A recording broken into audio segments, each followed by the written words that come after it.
11 जुलाई से सावन का पावन महीना शुरू हो चुका है। इस मास में भगवान शिव और माता पार्वती की पूजा करने से समस्त कष्टों का नाश हो जाता है और जीवन में शांति, समृद्धि और मोक्ष की प्राप्ति होती है।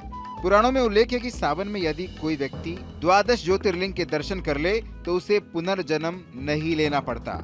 ये जन्म मृत्यु के बंधनों से मुक्ति दिलाने वाला काल माना जाता है। ज्योति यानी प्रकाश और लिंग यानी भगवान शिव का प्रतीक।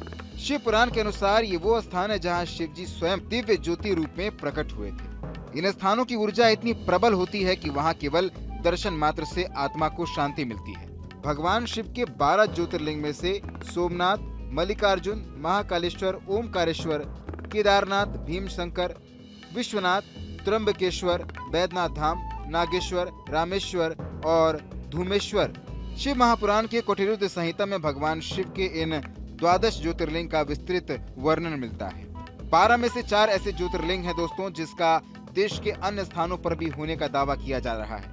भीमाशंकर ज्योतिर्लिंग, वैद्यनाथ धाम, ग्रीनेश्वर ज्योतिर्लिंग और नागेश्वर ज्योतिर्लिंग है।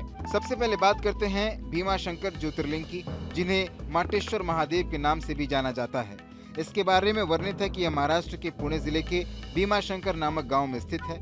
ये मंदिर पुणे से 110 किलोमीटर दूर एक पहाड़ पर स्थित है। ये मंदिर भीमाशंकर वन क्षेत्र में खेड़ तालुका में स्थित है। यहाँ पास में ही भीमा नदी निकलती है। इसके साथ ही शिव पुराण की एक कथा के अनुसार भीमाशंकर ज्योतिर्लिंग असम के कामरूप जिले में गुवाहाटी के पास ब्रह्मपुत्र पहाड़ी पर स्थित बताया जाता है।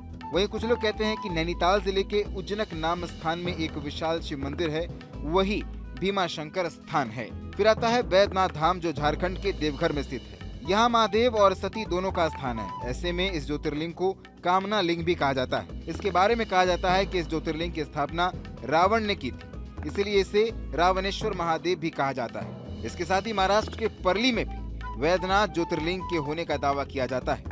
महाराष्ट्र के बीड जिले में स्थित परली बैजनाथ, जो परली बैजनाथ के नाम से जाना जाता है। इसके साथ ही भारत के उत्तरी राज्य हिमाचल प्रदेश के कांगड़ा जिले के पास स्थित वैजनाथ धाम को लेकर यही दावा किया जाता है। आमतौर पर इस स्थान को रावण की तपोस्थली कहा जाता है।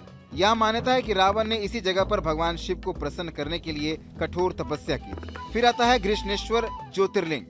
महाराष्ट्र के छत्रपति संभाजी नगर औरंगाबाद के पास दौलताबाद से 11 किलोमीटर दूर एलारो गुफाओं के पास वैरुल नामक गांव स्थित है। वहीं कृष्णेश्वर ज्योतिर्लिंग के राजस्थान के सवाई माधोपुर स्थित शिवालय में स्थित होने का दावा किया जाता है और इसे 12 ज्योतिर्लिंग होने का दावा स्थानीय लोग कहते हैं। शिव पुराण में बताए गए स्थानों को मान्यता प्राप्त है, लेकिन समय के साथ साथ अलग अलग क्षेत्रों में अलग अलग मान्यताएं उभरी हुई हैं। सावन के इस पावन अवसर पर भक्तों का आस्था से जुड़ाव और इन ज्योतिर्लिंग के दर्शन का प्रयास करना इन्हें आत्मिक शांति और मोक्ष की ओर ले जाता है।